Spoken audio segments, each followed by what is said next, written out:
Welcome to the Vision Break. In this video, I will show you how to train vision transformer models for image classification tasks. Let me quickly show you what are we going to do. We have 6 main steps. First, we will choose our pre-trained model, pre-trained vision transformer model. Then we will prepare 2 different sets, train and validation sets.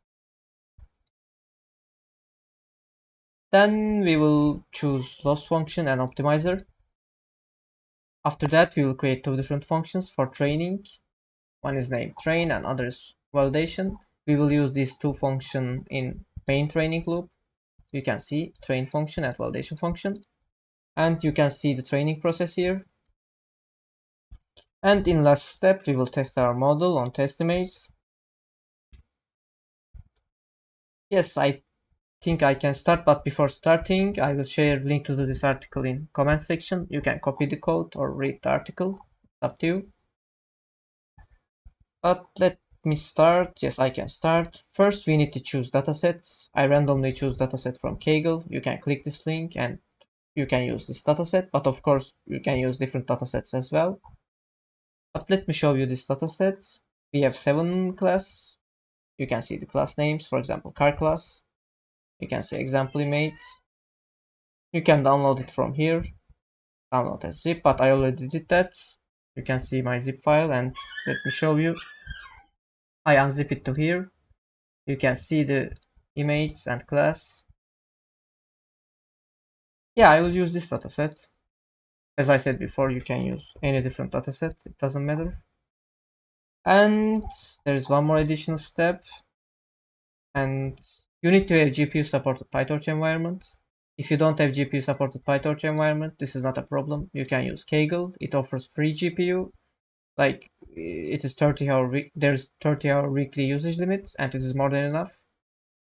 You can go to the Kaggle, create notebook, activate GPU, and train your model. But I have GPU supported PyTorch environment. Let me show you that.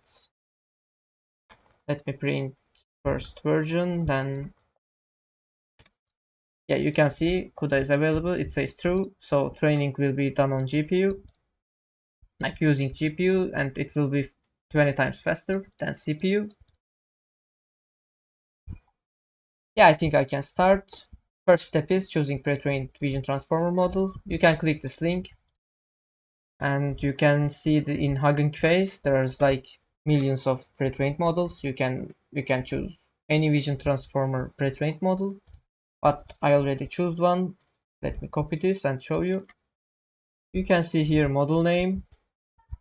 So this basically says this 21K means that this model was trained on ImageNet 21K dataset, and this 224 means image size, both width and height. And this patch 16 means that there's 16 patches. So if we divide this 224 to 16, yes, this number is the width and height value of each patch. So patch will be on 14 by 14. But this is not important for now. And here you can see our model. This number of labels equals to the 7, and let me show you that. So it basically prints, you can see the number of subfolders under this main folder, and we have 7 class. And here we are passing model name as well, number of labels. Then we are moving our model to GPU, and we will use this feature extractor when defining transforms. We will use this values of feature extractor while normalizing. You will see in a minute. Let me execute this. Okay, no problem. We can continue. So next step is we will prepare 2 different sets.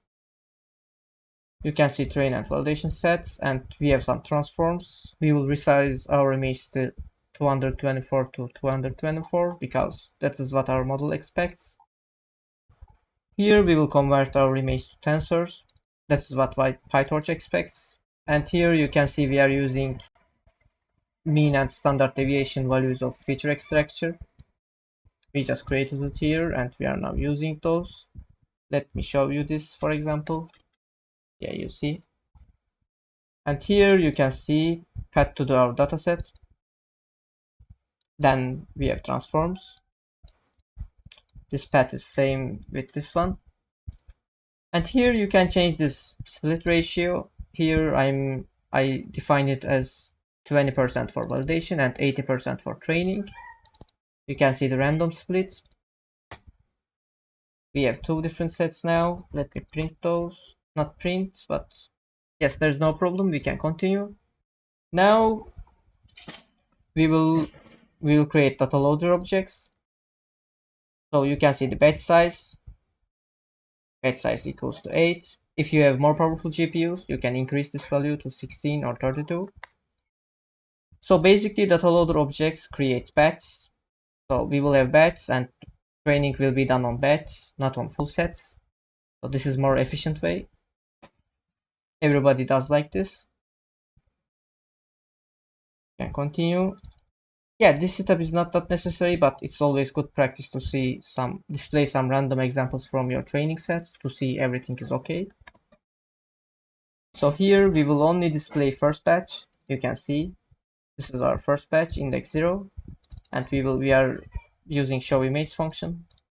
So basically we will display with matplotlib, and as you can see we have 8 example because we defined it as 8 batch size.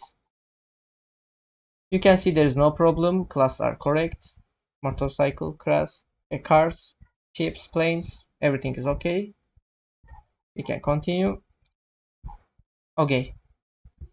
Next step is we will define our loss function and optimizers.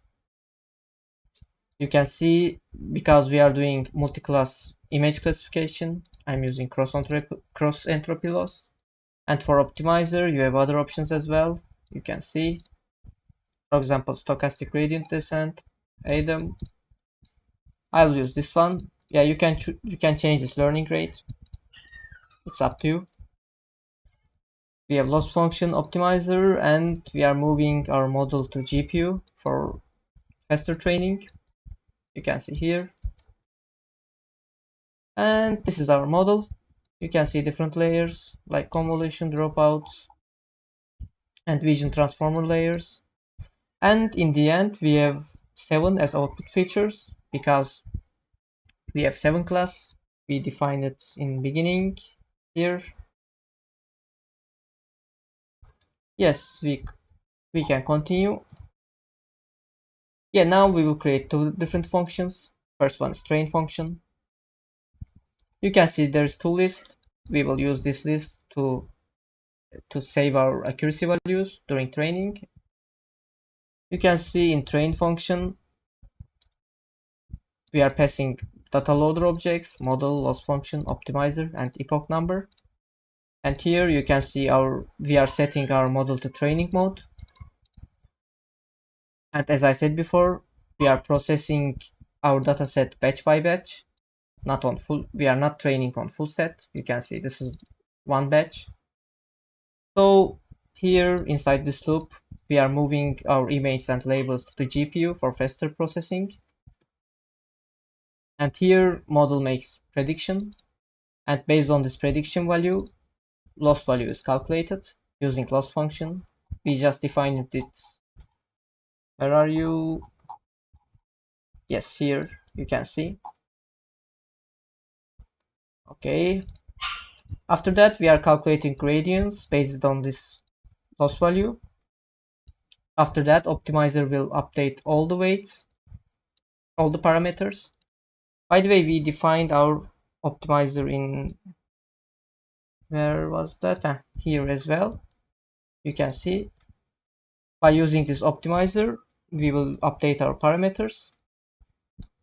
And after updating parameters, we will clear all the gradients because in next batch, these gradient values will be changed. That's why we are clearing all the values. And here we will update our training loss. You can see the loss value we just calculated here. And in the end, you can see we are printing training accuracy and training loss. You can see here how we calculate loss and accuracy values. I'm not explaining everything because these are not that hard and important. You can understand these by looking at these lines. We have list here. And in the end, we are printing accuracy and loss values. Let me explain validation function as well. There's like few important changes between these two functions. First one is here in train function, you can see model is in training mode. And here in validation function, model is in evaluation mode. So this means that weights not will be updated. We will only make prediction and we will only calculate loss and accuracy values. Yeah, like logic is same. We are moving image and label to GPU. We are making prediction. We are calculating loss and accuracy values, but we are not updating anything because this is validation function, not training. In training, we are updating our weights, our parameters.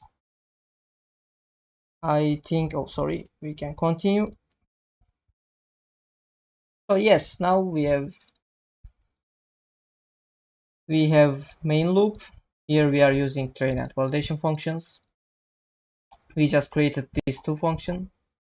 You can see first we are updating our parameters with train function, then we are calling validation function to print validation and validation accuracy and validation loss. I will train for 5 epochs, but of course if you can increase this value, so because of my GPU, I'll train it for 5 epoch. Let me start. Okay, there's no error and it started, but I'm not gonna wait. I will continue after training is finished.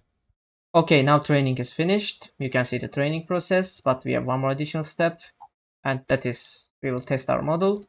Let me copy this and paste it. Again, we are using same transforms. We are resizing our image and using feature extractor values for normalization. We did that before training as well here. So we should apply same transforms, otherwise model will give error because that is what our model expects, this size and these normalization values. Here this is a list. It basically contains name of the classes. You can see from here.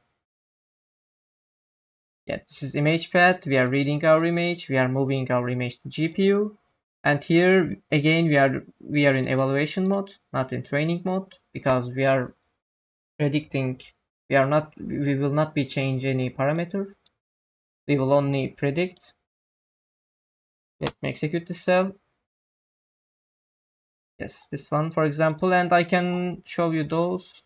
For example, output predicted class. This must be 4, yes, and we have probabilities. Actually, we have one probability here, and this is the correct class. This is our prediction. Yeah, we can test it few more image. For example, this one, chip. Let's change this path. Yeah, ship. I'll do one more. This one, car.